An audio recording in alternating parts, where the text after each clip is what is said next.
Okey tuan-tuan, saya dah tanggalkan dia punya supply ni, supply in dengan supply out lah kat sini.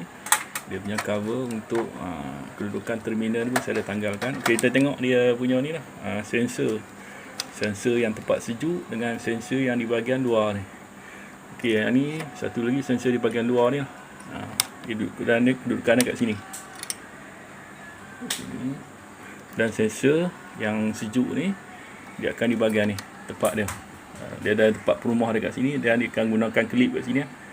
Untuk hari ni saya nak masuk bab servis dengan bab dia punya komponen dekat dia punya indoor ni lah. Dengan tuan-tuan lah, untuk pengetahuan bersama lah. Saya pun belajar lah sama dengan tuan-tuan. Kita tengok dia punya kedudukan untuk yang sensor ni. Sensor yang sejuk ni dia punya dekat penyambung dekat sini, terminal dah. Okey, ni yang warna merah ni, adakah kedudukan dia kat sini.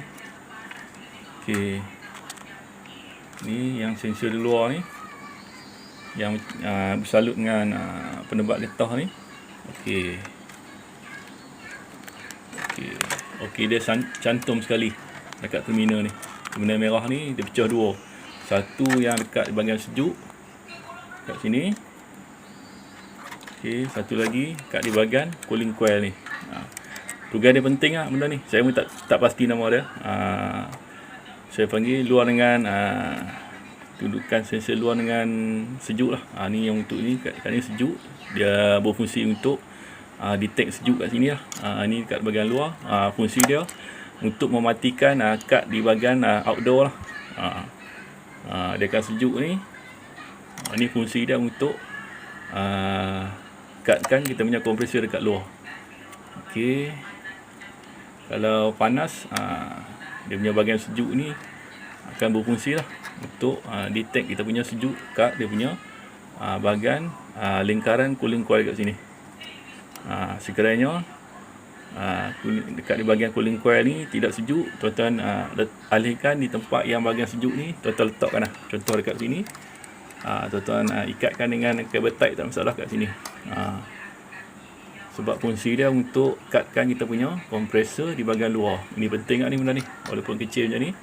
Kalau tidak berfungsi juga, tuan-tuan cuba tukar lah.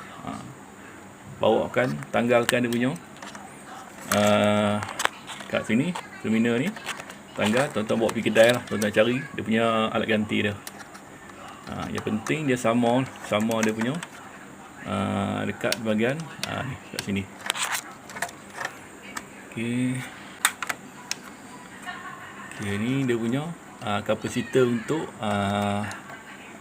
relay lah, relay ni kat rosak. Dia tidak akan bawa supply ke kompresor. Kita tengok laluan dia ni. Supply ni masuk dekat live ni, in, boleh switch. Okey, dia hantar ke kat sini. Okey, kita tengok ni hantar kat sini. Okey, kat bahagian AC board kat atas ni. Okey, satu lagi ni warna coklat ni dia hantar ke pergi ke kaki yang dekat bawah ni, kapasitor untuk relay ni. Okey, dia akan turun balik warna hitam. Okey, warna hitam kabel ni pergi ke nombor 1 ni, yang saya cakap tadi, live ke kompresor. Sekiranya kapasitor diputus, tuan-tuan boleh check dengan ni lah, dengan multimeter ataupun klimeter lah. Tuan-tuan gunakan buzzer, bahagian buzzer kat sini, tuan-tuan check keterusan dia. Kalau tak bunyi, dia punya relay ni rosak lah, dia mungkin putus kat dalam ni. Tuan-tuan boleh tukar, ataupun inisiatif saya pernah buat, kita bypass untuk nak hidupkan sementara lah. Tuan-tuan nak guna sementara, tuan-tuan nak cari alat ganti ni, tuan-tuan boleh bypass. Dekat sini live ni, live in real switch ni, tuan-tuan ambil kabel dalam 2 inci macam tu lah, tuan-tuan loop kat sini, looping dah kat sini. Live ni pergi sini. Mana kompresor tuan-tuan tidak menggunakan relay ni lah. Tapi agak bahaya lah untuk sementara waktu. Tuan-tuan nak cari alat ganti ni, tuan-tuan nak guna emergency case lah. Tuan-tuan nak sejukkan di bahagian bilik tuan-tuan, kemungkinan ada baby ke apa kat bilik tu, tuan-tuan boleh bypass. Tapi saya tak syorkan lah. Untuk sementara waktu ni boleh inisiatif.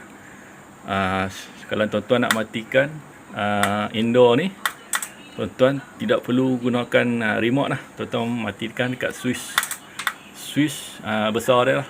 Dekat maksudnya switch 15 ampere ataupun 20 ampere yang switch water heater yang ada lampu switch tu untuk 20 ampere. Untuk kawal dia punya supply ke sini. Okey, saya tunjukkan kepada tuan-tuan.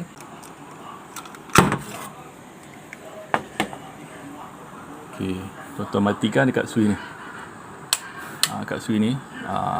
Ni saya dah offkan dekat dia punya MCB lah. Untuk safety ni saya offkan.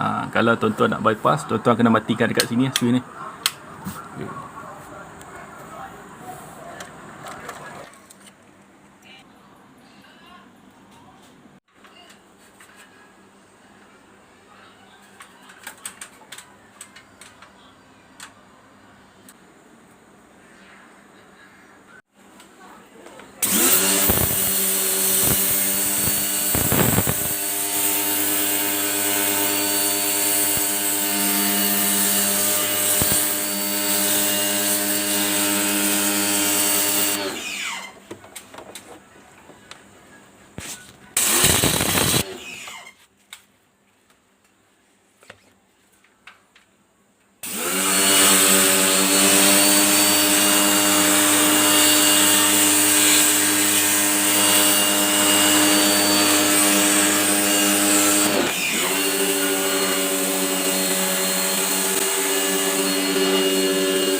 Okey tuan-tuan, saya dah siap sambungkan dia punya supply lah.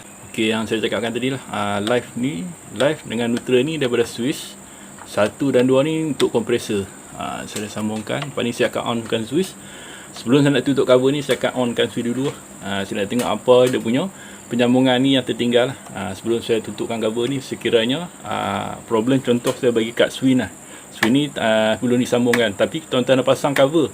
Tuan-tuan 2 kali kerja lah, nak buka cover lagi, tuan-tuan nak setting balik. Dan ni sebelum tuan-tuan nak tutupkan cover tu, tuan-tuan onkan dulu. Tengok semua berfungsi, baru tuan-tuan tutup cover. Itu lebih baik lah. Saya bagi tip pada tuan-tuan. Okay, yang ni saya dah siap sambungkan semua sama supply. Ni yang saya cakap tadi lah, sensor yang untuk sejuk. Yang ni sensor bahagian luar ni lah. Kedudukan dekat sini, dekat cooling coil. Lepas tu yang untuk sensor yang sejuk ni dekat sini. Kedudukan dia. Dia menggunakan klip ni lah. Klip ni. Ni saya dah siap servis. Servis tadi. Servis biasa lah. Saya tak gunakan chemical tadi. Saya gunakan sabun biasa. Lepas tu dekat luar ni pun saya dah sembuhkan menggunakan water jet tadi lah. Yang pressure yang saya belikan yang baru lah. Jenama Bosman. Alhamdulillah dah terbaik dia punya pressure. Dia punya gun dia panjang. Nanti saya akan cari yang pendek sikit, lebih sesuai lah.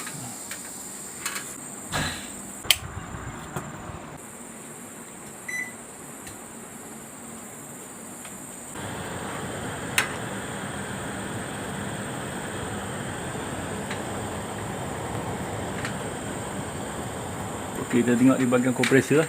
Sekarang ni kompresor dia tunggu supply relay masuk. Sekarang ni belum lagi tak hidup. Okey.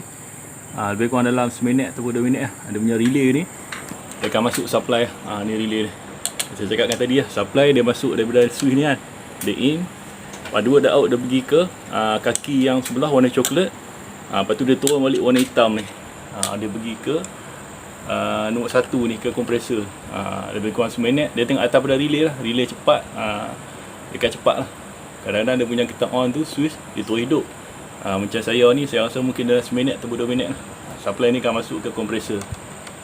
Sekiranya dia tak masuk juga, tuan-tuan cek keterusan pada kapasitor ni, kapasitor untuk relay ni. Kalau putus, macam saya cakapkan tadi lah, tuan-tuan boleh bypass ni, dia boleh direct terus ke kompresor ni. Tapi matikan switch dekat ni lah, dekat switch besar dah lah. Sebab supply ni direct ni, takut dia punya problem lah. Takut kemungkinan besar akan litar pintas ataupun terbakar lah kita tuan-tuan punya indoor ni.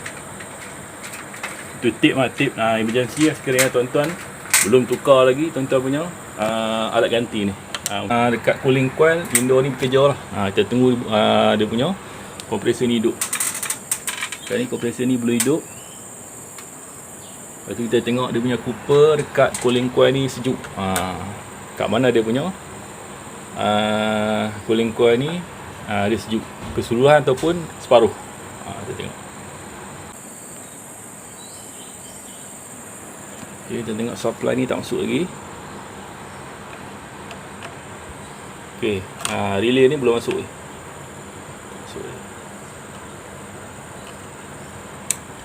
Okey, dia bunyi tik. Tik dia punya relay tu dah masuk. Kompresor luar ni dah hidup. Dah bergegar.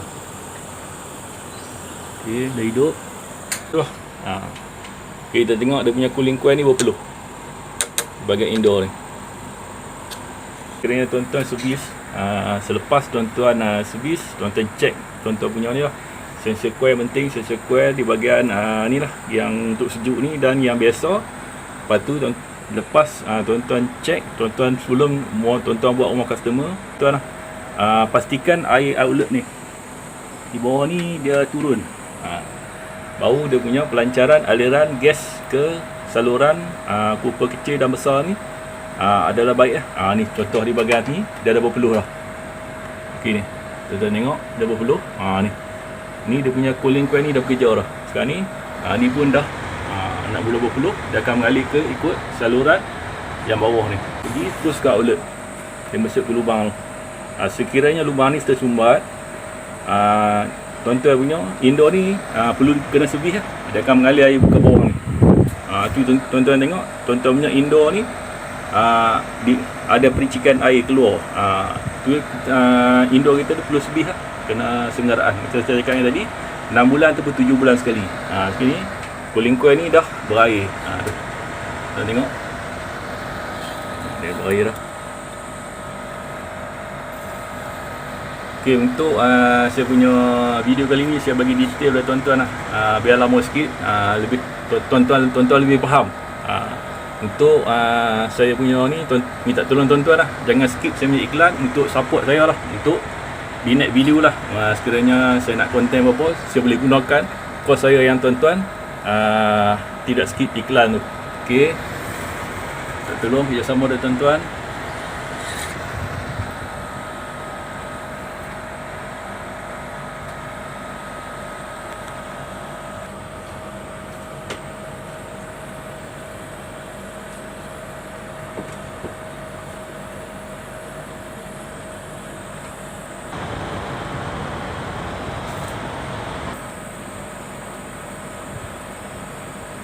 Okey tuan-tuan, air ni yang ke outlet ni dah dia mula bertakung kat sini.